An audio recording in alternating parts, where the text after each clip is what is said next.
Well, folks, hey, we had a problem. NASA, we have a problem. Hey, I hope you can hear me all right. Somebody say yes out in the chat if you can hear me okay, okay? Please. There's Cinda Lou. She was the first one in the chat. That's great. I hope everybody can hear me after that technical difficulty we had. I don't know what in the world went wrong. Thanks, Gemma.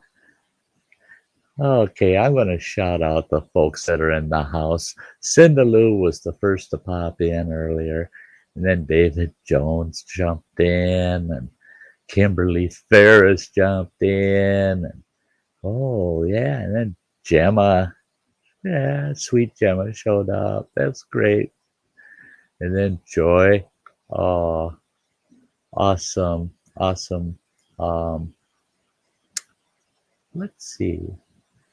There's me, Dibble. That great group starting out the evening at Sty Times.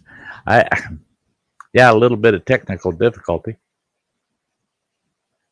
I had to do a complete restart on my machine. I had a whole ton of stuff I was working on today, and things got a little muddy towards the end, so I had to shut it all down, back everything up, do a restart. And after the restart, I get everything set up. Everything looked great. Stream is ready to go. And I had a Google error. That means something wrong with YouTube. So that was a inconvenient time to happen right at my intro, you know. But here we are. Gemma, I am doing great right now. I'm doing quite well. For all you folks that celebrated Thanksgiving's Day yesterday, I hope you had plenty to eat.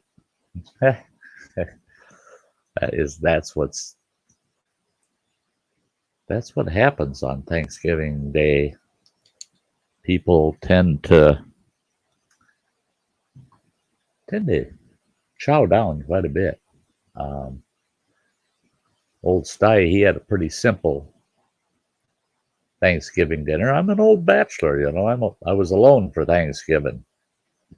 I had myself to keep myself company with, right? So I kept dinner real simple. Here's dinner yesterday. Yeah, check it out. A Hungry Man TV dinner. Turkey, though. It was a turkey TV dinner. And I had some sides. I had some pea salad that's got peas and bacon and onions and seasonings and the like. And then I had some deviled eggs that I had made. And then I made a Jello. It's a cottage cheese, whipped cream, Jello type salad with pineapple in it and a few maraschino cherries. And the dinner had turkey, potatoes, dressing, vegetables, and a little bit of apple cranberry cobbler. And you can see way up in the left-hand corner there, I even had a little miniature pumpkin pie. I ate about half of what you saw there. I ate about half of what was there. That's all I could get down. Sty just don't eat like he used to. But the flavors were great. I enjoyed it. I watched the Thanksgiving Day parade and had my dinner yesterday afternoon, late afternoon. I just lazied around the rest of the day. Tonight's topic. Oh, by golly, tonight's topic. Now, with tonight's topic, if I'm out and about, I stop and have coffee with some of the old boys in town here, and we get on this topic, oh my gosh, it can go for hours. I mean, you end up drinking a whole pot of coffee each, and having a piece of pie or two during the conversation, because this topic, for a lot of guys, this topic almost doesn't have an end to it. I mean, it's ridiculous.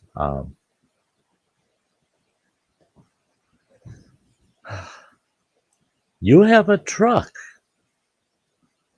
Those are the famous last words sometimes. There's a lot of us, the guys, that we just dread hearing that.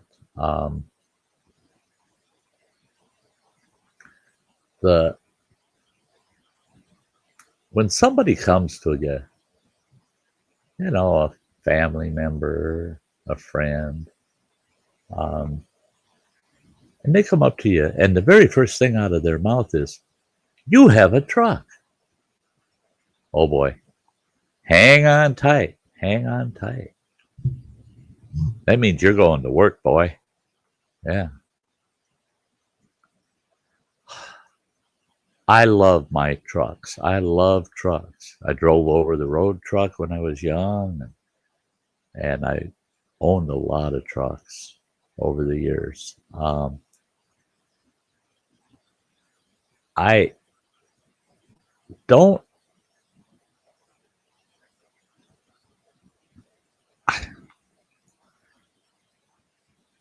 don't fault any guy that loves his pickup trucks, but I do find a weakness in the fact that it seems like every guy's got to have a pickup.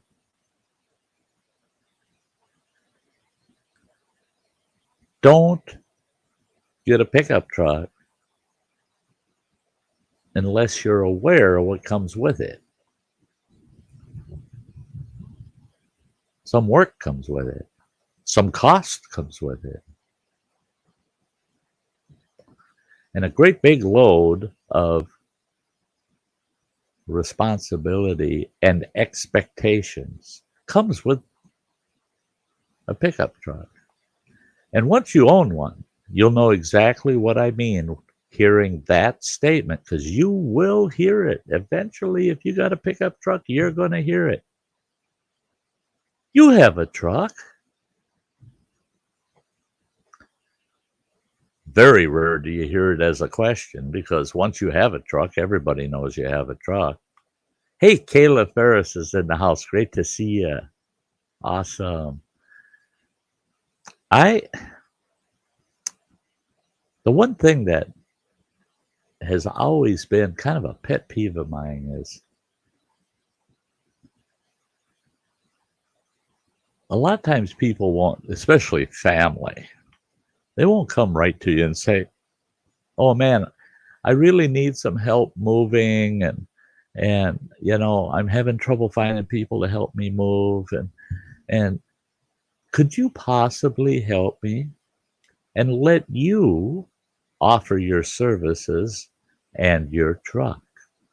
But oh no, they want to come up to you, and the first thing out of their mouth that falls out of their mouth is, "You have a truck." Well, the tone they use and the statement in itself comes off just hard as an assumption you're going to say, "I have a truck and I'm the answer to your prayers. I'll haul whatever you want." It's just like you're they're not asking to use my truck. They're kind of just informing me, "By the way, you have a truck." Hey, Heartsight. Eileen, it's so good to see you. Great to see you, sweetheart. Well, it's not that I mind helping people in any sense whatsoever. But I didn't know that when I get a pickup truck, any kind of truck, that what comes with that truck is you have just become the family and friend mover and hauler. It's assumed it comes with the truck. And like I said, once you have a truck, Nobody asks you if you have one. They may have never seen your truck, but the word is out. Oh, it spreads like wildfire. Sty's got a truck. Sty's got a truck. Yeah, did you hear? Sty's got a truck. The and then all of a sudden, out of the blue, comes that one person. You have a truck. Well, duh, yeah, I got a truck. So, hey, I need your truck. I'm moving or I'm hauling something. Okay. Heartsight's asking, do I have a truck? Yes, I do have a truck. I do have a truck.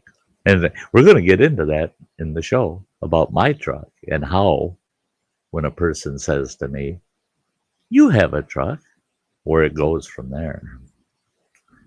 Okay. But in the past, many times, whenever I had a truck, which was quite often, I would flip flop between having a truck and a car, having just a truck or two, or just having a car or two or three.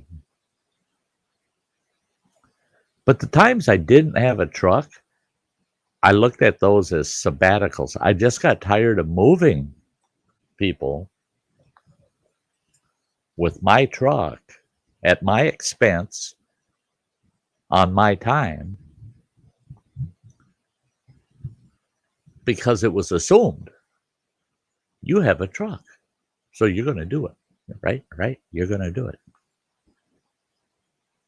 They're not asking for the help. They're just assuming you got the truck. Of course you're going to help, right? And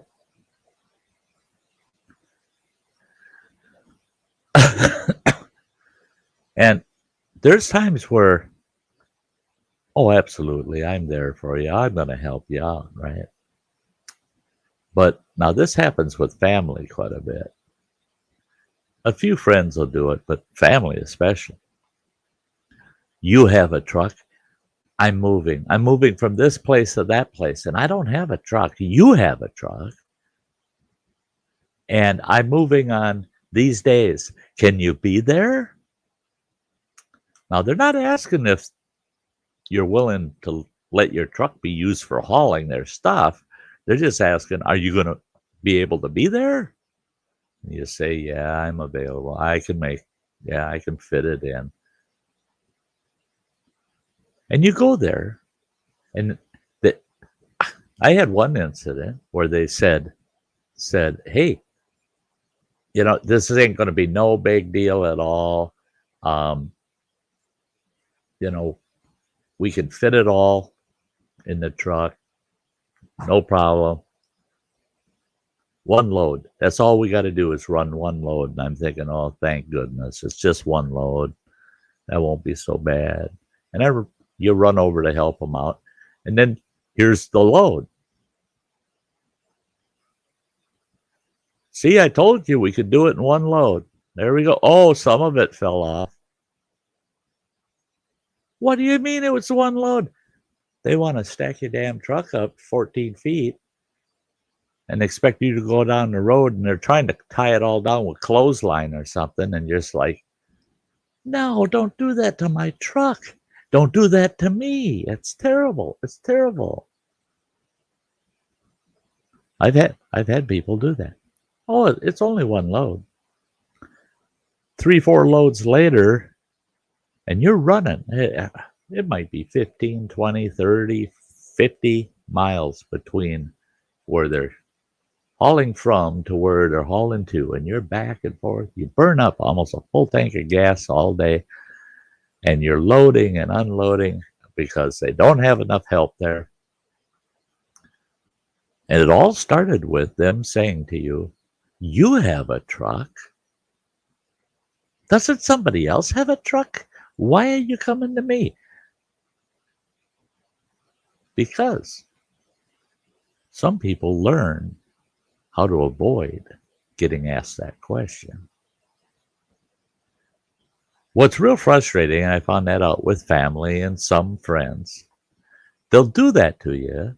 They walk you right into, yep, it's your truck, and you're going to be with your truck, so you might as well carry this stuff out to the truck. You might as well carry it from the truck into the new house, and you work all day.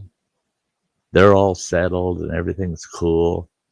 There's not another vehicle, not another truck or trailer or anything. Just you with the truck. Everybody else driving their little car or their minivan, and they're hauling the little stuff, and you're hauling all this junk. You get done at the end of the day. And what do you get for it? I owe you one. Oh man, that was so nice of you. Show up with that truck and help us out. I owe you one, man. I owe you one.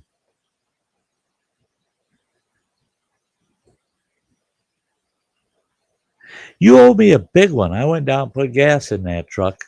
It was full when I started today. I went down there and topped it off, and it cost me $50 in gas to haul your stuff all over. Plus, you said it was only going to be 1 or 2 loads, and we spent the whole day hauling 4 or 5 loads. And you're saying, I owe you one. Well, yeah, you sure do. You sure do. Well, for some folks, you did them a great service because they're strapped. They just don't have the money, and they're just, they're in a rough spot. And you're not going to ask them to pay for gas, and you're not going to mind investing your time into helping them out. But it's the ones that assume that you're going to just do it, and they'll just owe you one. That's when it gets frustrating. It's like, oh my gosh. And why does it always seem to come to me? You have a truck, and it's because you did it the first time. If you never do it in the first place, people won't ask you anymore. Eventually, they quit asking. I have a friend that he bought himself a brand new Chevrolet truck. I don't remember what model it was. It was a sweet thing. Oh my gosh, that was a pretty truck. Big 3/4 ton, kind of jacked up, had nice tires on it, chrome wheels, had the chrome package with the rails down the box and the nice chrome bumpers and chrome brush guard on the front, the big lights on the roof. Awesome looking truck. Didn't have a bed liner in the box. It was the factory paint in the box. Now, believe it or not, he bought that truck back in the 80s, right? All decked out. Had all these options put on it. He said that for about the first 6 months that he owned that truck, he had individuals approach him and go, you have a truck? And he'd go, whoa, before you even go there. What you see out there looks like a truck. That's my sports car. That's not a truck. That's my sports car. I did not buy that thing to take it off-road. I did not buy that thing to haul stuff in. I bought that thing to show off with. I ain't put nothing in the box of that truck. And he had a tonneau cover on it. And when he'd roll that tonneau cover up and you'd look in there, that box looked brand new. He said it was a real bummer because when a couple times a year, he'd wash the truck real well and then wax the whole thing, And he said I had to wax the inside of the box too because it was all custom. It was beautiful. Well, I kind of chuckled because he told him flat out, that ain't a truck. Looks like a truck, Looks like a really tough, big, mean old truck, you know. Haul anything with that. Big 3/4 ton. Had a awesome hitch package on it. 6,000 pound rated hitch on it. Blah, blah, blah. All chrome. Beautiful, beautiful. Never tow anything with it. Never, ever. He never put anything on that hitch. Never put anything in the box. He was so particular about putting things in the box of that truck that he picked up this other buddy of mine and his wife who had their car break down, had a tow truck come and haul their car to the garage. They called him and said, "We're trying to get a ride home." He says, "I can come pick you up. I'm going to come pick you up in the truck." You know, he'd like to show off his truck. So he goes down and picks him up. Boy, all the guys at the auto shop, they're like, "Wow, look, check out that truck," you know. They get in the truck and they told them they were on their way to the grocery store, that they're out of everything at home and they got to go grocery shopping. And they said it's going to take several days before the car's fixed. Could he stop at the grocery store for them and let them get some groceries to get them through until their car's fixed? He said, "Yeah, I can do that."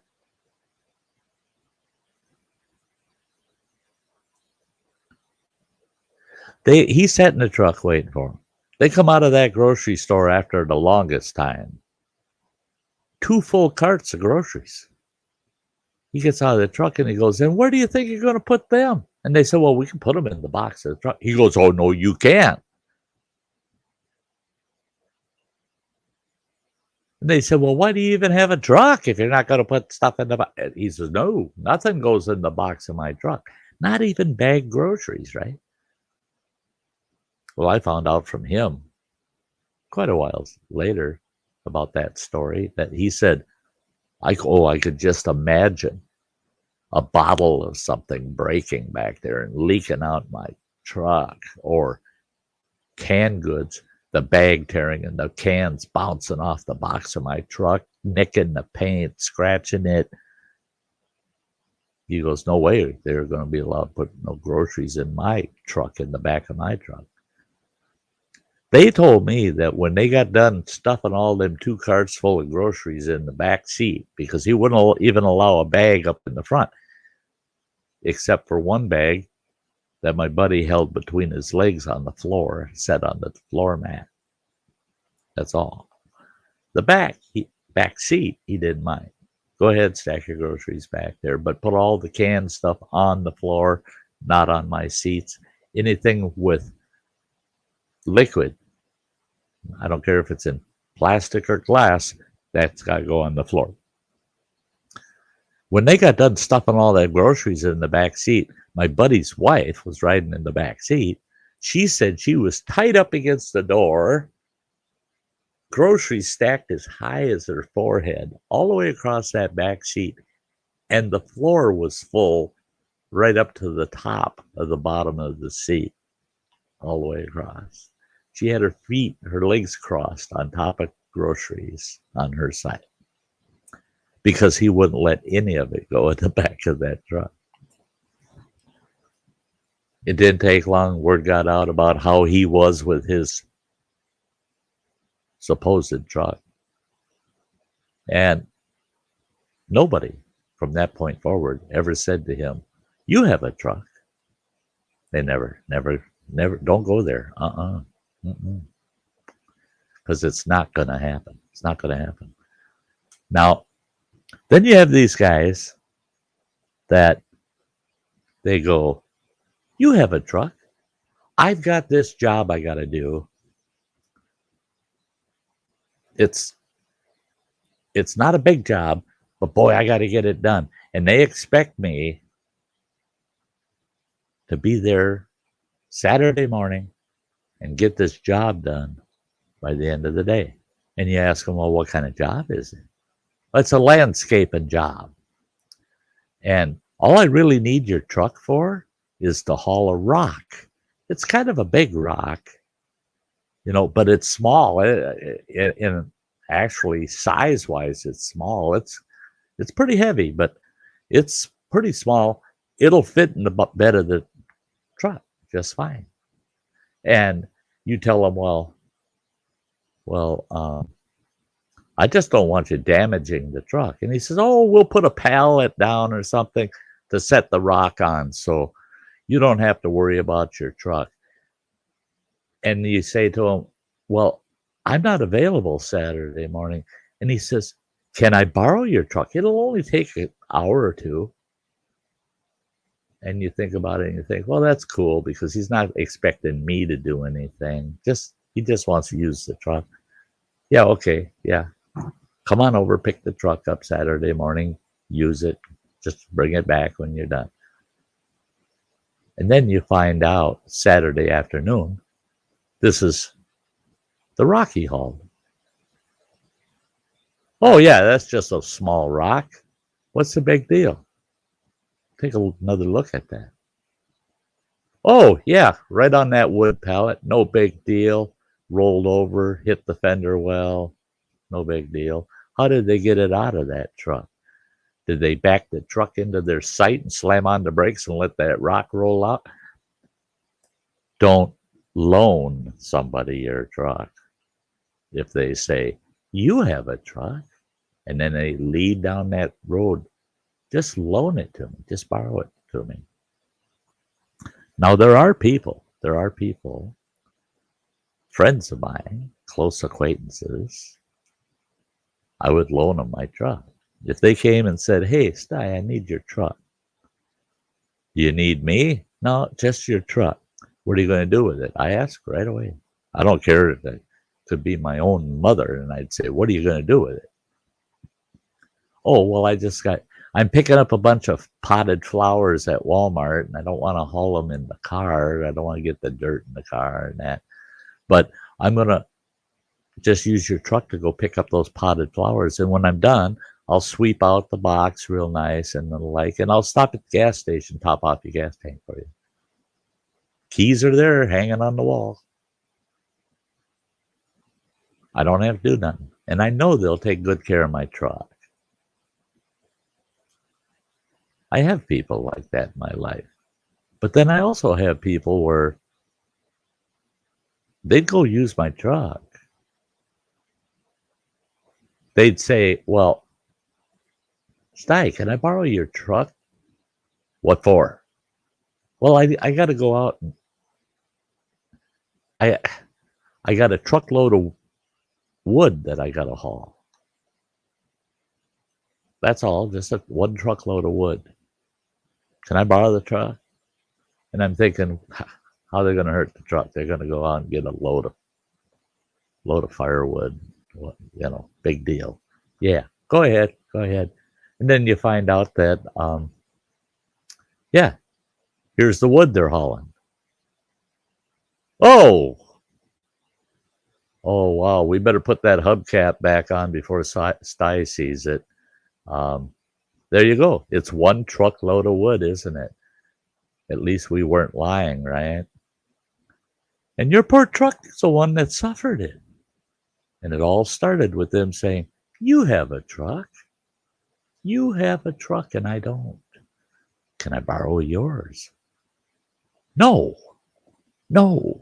I don't know what you're going to do with it. I'm just going to haul a load of wood. Oh, I know what a load of wood could be. No. If I have the time, I'll tell you what, I'll drive it out there. And you're going to load it in front of me, and I'll haul it where you want, and you're going to unload it in front of me. No, I ain't loaning you the truck. No way.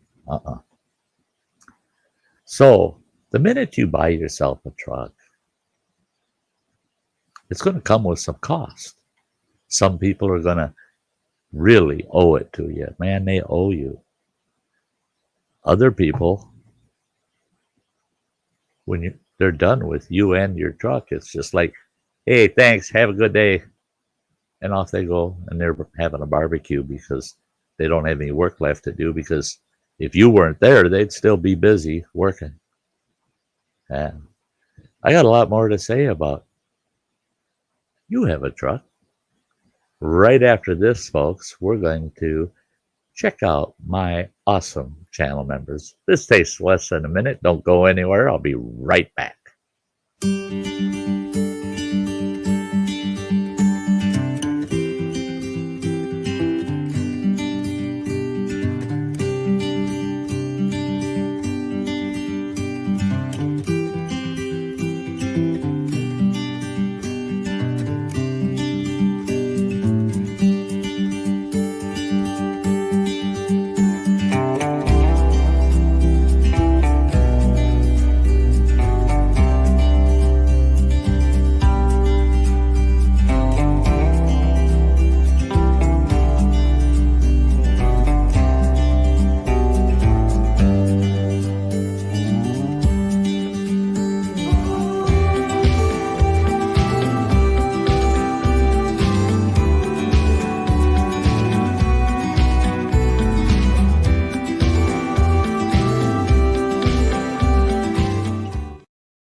So, bunch of awesome channel members there. So, you have a truck. This is no kidding. And I love my trucks. I love my trucks. The first truck I ever owned personally was a 1956 3/4 ton Ford with a V8 in it. What a beast. What a beast. I loved that truck. That truck, no fancy paint job, had its original what was it? From the factory, it was like a bluish color, right? There was no rust in that thing either. I mean, you could haul that big rock I showed you earlier. I don't think it would have dented that box. That was a tough truck. Tough truck. But I also had a 36-foot, 3-axle flatbed trailer. And I would use that truck and that trailer to haul cars. Because my buddies, we were all into hot rodding at the time. And I got the truck and the trailer basically to haul dead cars into our yards to, in the future, hot rod or just to resell them. Worked great. That truck was plenty powerful, sturdy enough. Flatbed was definitely up to hauling a vehicle on it. Well, didn't take long, and the family and friends started with the, you have a truck and the trailer. Oh, wow. I got to have this hauled. I got to have that moved. Well, that don't work. That don't work for me no more. I had this fella come up. He's a farmer. He's a friend of mine. And he goes, Sty, he says, I bought some hay. And he said, you know, all I got is that half-ton, that little half-ton truck. He said, I'll have to make 6 or 8 trips with that dang thing. With your 3/4 ton and that flatbed trailer, you could make 1 trip for me. I said, well, yeah, I suppose, yeah. I said, where's it at? He says, all the way to the other end of the county. I said, how close to the other end of the county? He says, all the way to the other end of the county. He said, it's about 60 miles. I said, oh, okay, yeah, I suppose. He says, you want to just loan it to me and I'll drive it? No, no. You're not, for one thing, hauling hay, any large amount of hay, is risky to start with. I mean, they're always, you think you got the load super stable and it's still going to fall apart on you. So I thought, no. And all I had was liability insurance on that old truck. And I didn't want my trailer dinged up or not. So I said, no, I'll tell you what. When do you want to haul it? I'll drive. I'll drive. He says, oh, okay. So he gets back to me and tells me, show up tomorrow morning at 8 o'clock if that works. I said, yeah, it'll work. So I get to his house, pick him up, and we take off. He tells me how to get to this place.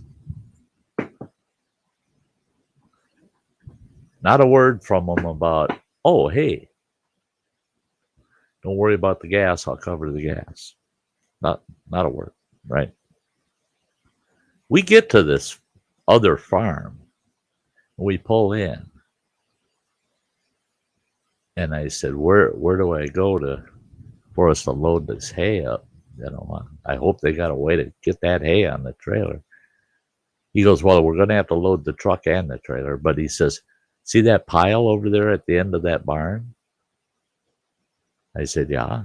He says, that's it right there. I said, Lord Almighty, man, look at that pile. It's as big. It's as long as my truck and trailer together. And it's a little bit wider than my truck and trailer. And it's at least twice as tall from the roof of my truck as my truck is. This pile is freaking huge. I said, that is never going to fit on there. Ever. I said, we're going to have to make 2 loads. And he says, well, I think we can get it all on there. Let's give it a try, he said. I said, well, I'm going to tell you when to stop, man. Well, here comes that farmer that he bought the hay from out of the house. He's got 4 young guys with him. Hey, Mojo, hello. Great to see you. I see Scott Keller came in. It's great to see you. I hope I didn't miss anybody else popping in. Oh. Colum Thomas, good to see you. Yeah, I miss people coming into the house once in a while. But he's got these 4 young lads with him that, yeah, they're all teenagers. And out they come and they walk over to the truck and they were looking at that big hay pile. And I said, you boys think you can get that on this trailer and that truck? And that old farmer said, these boys are masters at it. And they'll get you all secured and full up. Well, they went at it. I didn't have to touch a single bale. And then two old farmers, I just leaned up against my truck, listening to those 2 farm talking, right? Watching these boys stack. They stacked the box of the truck up. Then they stacked so that the bales were out just so I could barely see from my side mirrors down the side of the truck. Then they kept weaving those bales together right up over the roof of the truck and up and up and up. 2 boys did that, working on the truck. The other 2 boys were working on the trailer. They stacked those bales in there so tight, and each side of the trailer, the bales stuck over the edge of the trailer. Now, my trailer was 8 foot wide. It's a big trailer. Each side, the bales stuck 1 foot off of the side of the trailer. So it was 10 feet of hay across. And they kept stacking that. And the way they were weaving it and jumping on them bales and pounding those bales, they got that whole stack on my truck and that trailer. I couldn't believe it. I could not freaking believe it. I told them 2 farmers, I said, thank God we got no bridges on the way back. And I sure hope all the power lines are high enough. Well, one of the boys said, hang on, we'll find out how high it is. And he ran to the house. And he comes back with a big old surveying tape. His paw stepped on the end of it, and the kid climbed all the way up that hay, got to the top, and he yells down, 14.8, 14 feet 8 inches to the top of that hay. Now I'm going down the road with a 3/4 ton, an old 1956 3/4 ton pickup truck that's stacked. It was only one bale shorter than the trailer hay, only one bale shorter. So it was probably 12 feet in height on the truck. And then the trailer was stacked to 14.8. And I'm heading down the road with that damn thing. What I did was, fortunately, on the side of my truck, I had strapped to the side tarps, big hauling tarps, rubberized canvas heavy tarps. We tarped the pickup truck load, and I strapped the living hell out of it, because behind the seat of the pickup truck, I had tons of tie-down straps. And then the trailer had 16 tie-down straps in ratchets down the side. We ratcheted all that, tarped it, and ratcheted all that hay on there as tight as you can get it. We took off, and 60 miles. It took 2 hours and 45 minutes to go that 60 miles. And I only had 2 stop signs that whole distance we went. But a portion of it was curvy.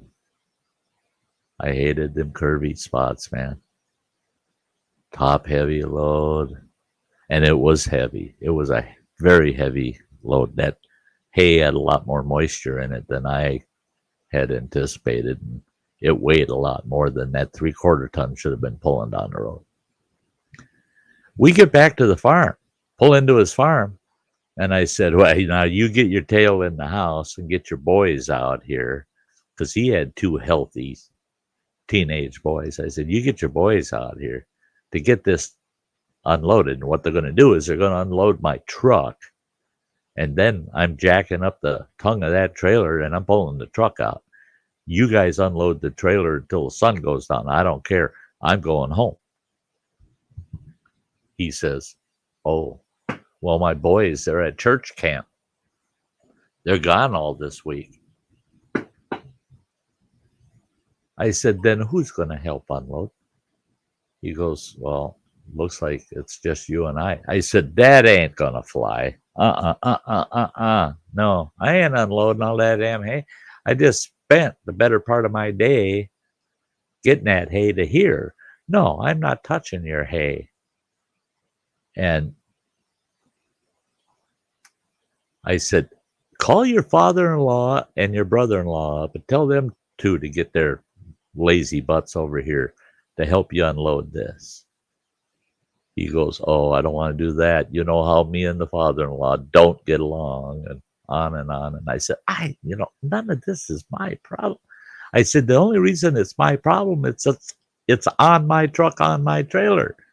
And it all started with you saying, you have a truck. Not nice, not nice. So I told him, I said, I can get my truck unloaded. If I get my truck unloaded, you get started on the trailer, but I'm going to get my truck unloaded. And the minute my truck's unloaded, I'm out of here. I said, that means just getting my truck unloaded. He says, okay, fine. And I'll try to get somebody to help me with the rest of the trailer. And I said, I gotta run out to the back of your barn for a minute, and then I'll be back and I'll get that unloaded.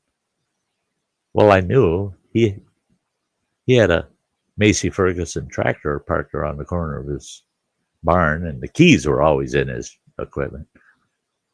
And it's got a front end loader on it. I come around, I went back there, jumped on that tractor, and I come around the barn, and I come up to my truck, and he goes, not a bad idea. Throw the bales into the bucket, and then you can just take them over to, because I'm stacking them all on that big concrete pad over there. I acted like I didn't hear him. I got up to that truck. I had untarped it already. I got up to that truck and I lowered that bucket to within one bale of the roof of my truck. Got that bucket up against those bales and tipped it forward till it was touching a big, huge spot of them bales. And I gave it a push, and it shoved all that hay right off the top of my truck onto the ground. I backed up, dropped that bucket, and what was in the box down to the box rails. I pushed all that off onto the ground. Then I jumped off the tractor, shut her down, jumped off. And he goes, what the heck are you doing? I said, I'm unloading my truck. I climbed up on my truck, threw the last few bales off the roof, and grabbed the bales out of the box and threw them onto the pile I had pushed onto the ground. Once the last bale was out of that truck, I got in that truck, pulled out of there. Bales bouncing off the side. I had dropped the hitch, pulled right out of there. I honked the horn at him and waved. Bye-bye. And I went home. I called him next day and I said, I'm only going to give you a couple days to get my trailer empty, you know. I'm going to come over and pick my trailer up. He goes, well, the trailer's unloaded. You can come and get it. He said, and I'm going to wait for the boys to come home to finish up. And I said, what do you mean finish up? Oh, I said, I suppose all that hay I pushed off my truck. He said, no. He said, because that went so slick, I used the tractor to knock all the hay off of the trailer too. He said, so you can come get your trailer, but all the hay's in a big pile sitting there. So once the boys get home, we'll stack it. You know what? That guy never gave me a dime for gasoline in that truck. And I burned up a lot of fuel that day. 120 miles, and 60 of those miles doing 20 miles an hour with this huge ass heavy load. Burned up a lot of gas. Never gave me a penny for gas. He never even took me out to lunch. He never bought me a cup of coffee, a piece of pie at the local cafe. What he did was he told me, I owe you one. I owe you one. After that incident, now I wasn't living on a farm at the time. And I eventually did get a hobby farm of my own. But after that incident, I sold my truck and I sold my trailer. And my buddies, the hot rodders, were really disappointed. Because now my buddies, we had to hire, if you found a car you wanted, you had to hire a tow truck or someone with a winch and flatbed. But I sold my truck and trailer. I bought myself a nice car. I think I bought a 1968. It was a 1968 Oldsmobile. It was a sweet car. 67 or 68. I don't remember right offhand. But no truck. And all my buddies asked me, why did you get rid of your truck? You just loved that Ford truck. I said, I'm tired of people saying to me, you have a truck. I'm tired of it. I'm tired of it. I want to be one of those people now. And they said, yeah, but who has a truck? Who do we know that's got a truck? You were the only one in our little group network that had a truck. I said, well, I'm going to have to try to find a new friend, somebody that owns a truck. in case I need something hauled.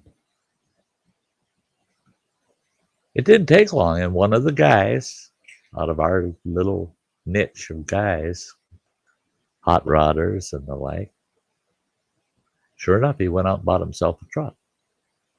Bought himself a nice 1-ton flatbed, stake sides on it, and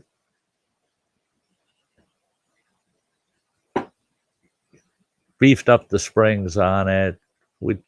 We tweaked that truck a little bit, and we were able to haul smaller cars on it, especially smaller cars that you were going to turn into hot rods. They're 3,000 pounds or less, you know, and we could get them on there.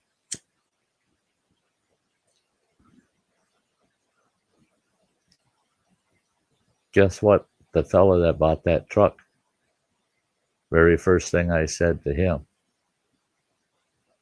"You have a truck?"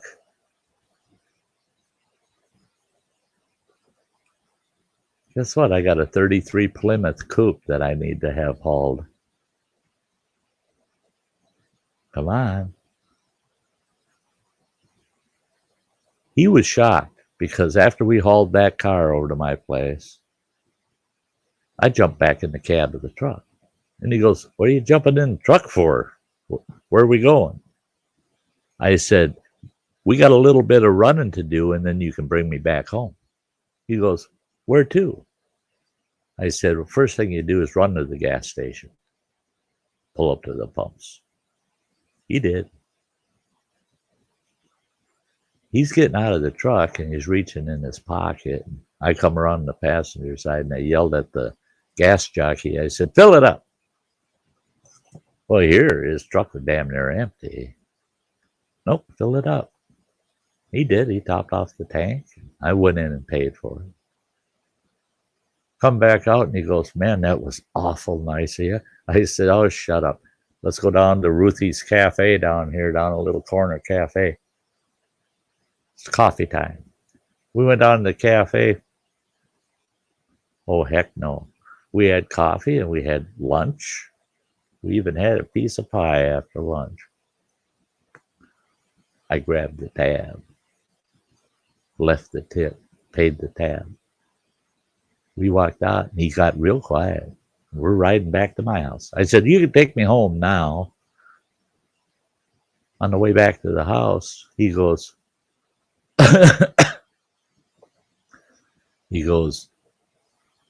"You really overdid it there, Sty. You didn't have to fill up my truck and buy lunch." And I said, I told him, I said, "Oh, I didn't?" He goes, "No, I owe you one, man." I said, "No, you don't. You don't owe me nothing, because I'm the one that said to you, you got a truck. I got a car that I got to move. I could have never moved that car without your truck. If I still had my truck and trailer, it would have been a breeze. But I don't. So I needed to use your truck. And I got to invest into that." And I said, "I'm just glad nothing broke down while we were doing it, because I would have felt obligated to help you fix whatever went wrong while you're using the truck for my purpose." He goes, "Nobody does that. Nobody does that." I said, "That's the problem. Why do you think I got rid of my truck?" I got rid of my truck because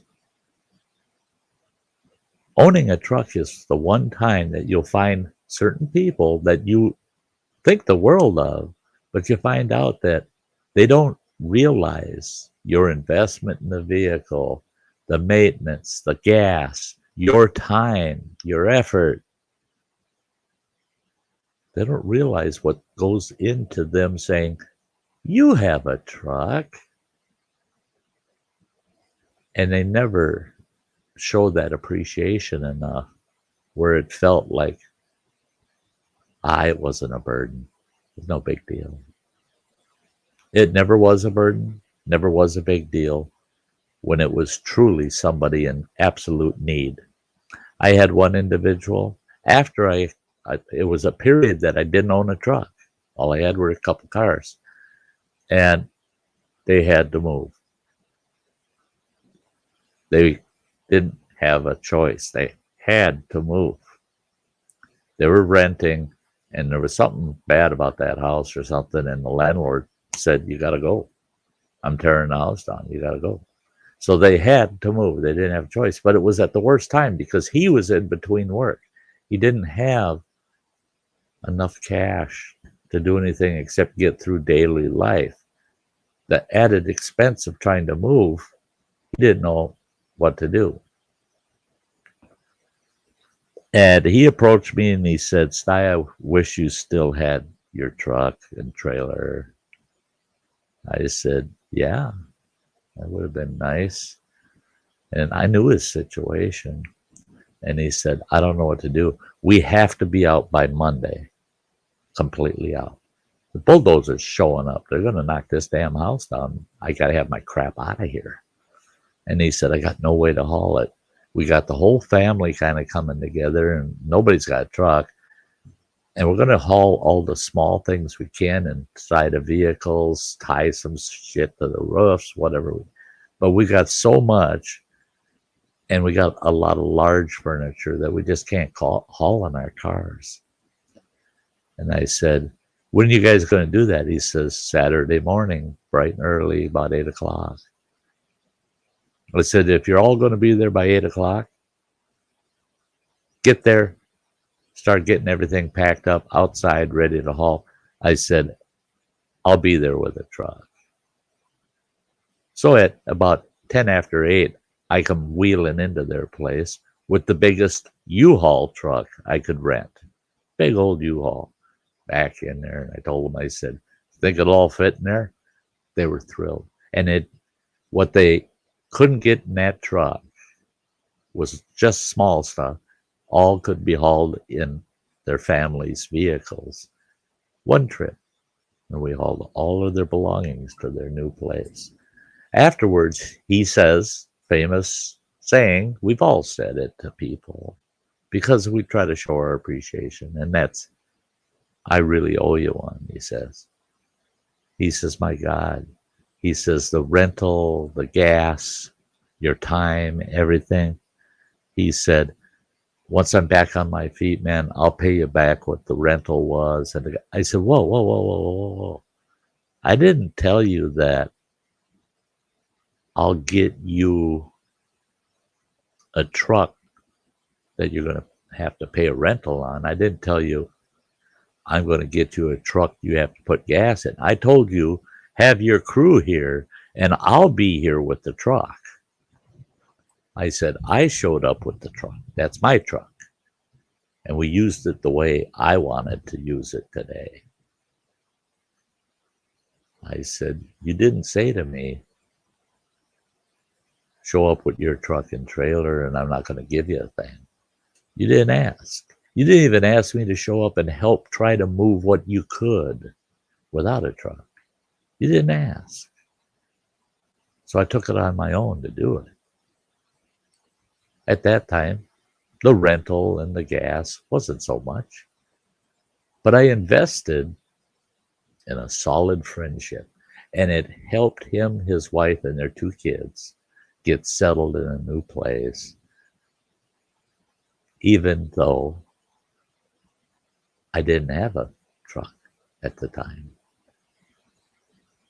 So for the right people, if they come up, they can still say to me, "You have a truck." And I'll try to come up with one. You betcha. I do have a truck. If somebody wants things hauled with it, I'll help them out. Okay.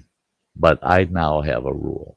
I've got a lot of things in the box of my truck. I got a great big toolbox in there, weighs about 85, 90 pounds.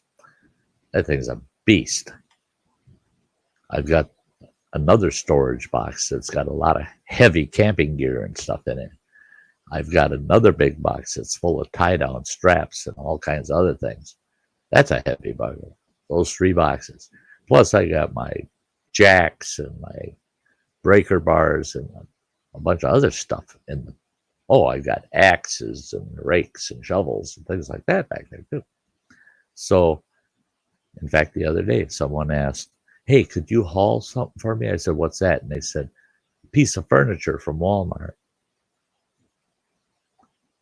I said, "I'm not going to be much help carrying it, but I can haul it for you." And they said, "Oh no, there's two of us, perfectly young and healthy. We can carry it. We just need someone to haul it for us." And I said, "Here's the deal. This is what it'll cost you. There's no gas. You don't have to buy gas. You don't have to buy my lunch or none of that shit. All you need to do is you take everything out of my truck. We'll do it over at your place. You take everything out of my truck, set it to the side so the box is empty. We'll run over, get to your furniture, bring it back, unload it. Then you put all that stuff that was in my truck back in the truck. And we'll call it square." "Oh, well, yeah, we can do that." That's it. Get smart, folks. If you have a truck and someone comes up to you and reminds you you have a truck, you need to remind them, and you have two healthy legs, two healthy arms, and a good back. Don't make me work for it. Don't make me work for it. And if you can swing it, don't ask them for gas. Let them live with it and decide whether they can or can't help you out with gas. And if you already know they can't afford to hire someone to do that, let them know, "Hey, this one's on me. You bet I'd love to help you out. Love to help you out."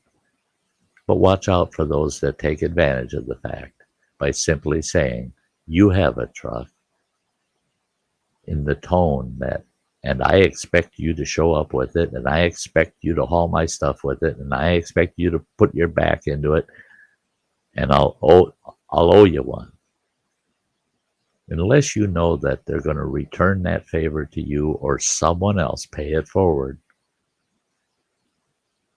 I recommend you say, "Sorry, man, I'm not available, and neither is my truck for this one." It's a sad thing to have to do, but sometimes you just have to do it. People need to learn. We're in this life together, and you shouldn't be tapping into people to take advantage. Sometimes we need to be reminded that we're taking just a little too much advantage, you know. So there you go. Some wisdom for those who have a truck.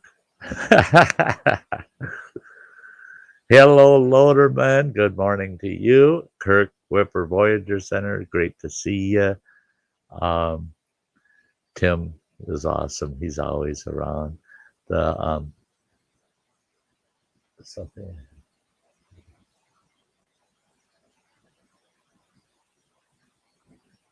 Yeah, I'm just taking a quick look at some of the comments. You're all wonderful folks. I love you guys. I want to thank you all for being here this evening. And next show, the next Sty Times is Monday night, but the next live stream is Sunday night, Sty Story Sunday at 7 p.m. Hope to see you there. Otherwise, Monday evening at 5 p.m. every Monday, Wednesday, and Friday, unless it's uncontrollable and I can't. I have to cancel. I will notify folks, so if I ever have to cancel this thing. So until next time, guys, Sty loves y'all. He wants you to stay safe out there. And you all have a very, very, very nice day. Till next time. Bye-bye.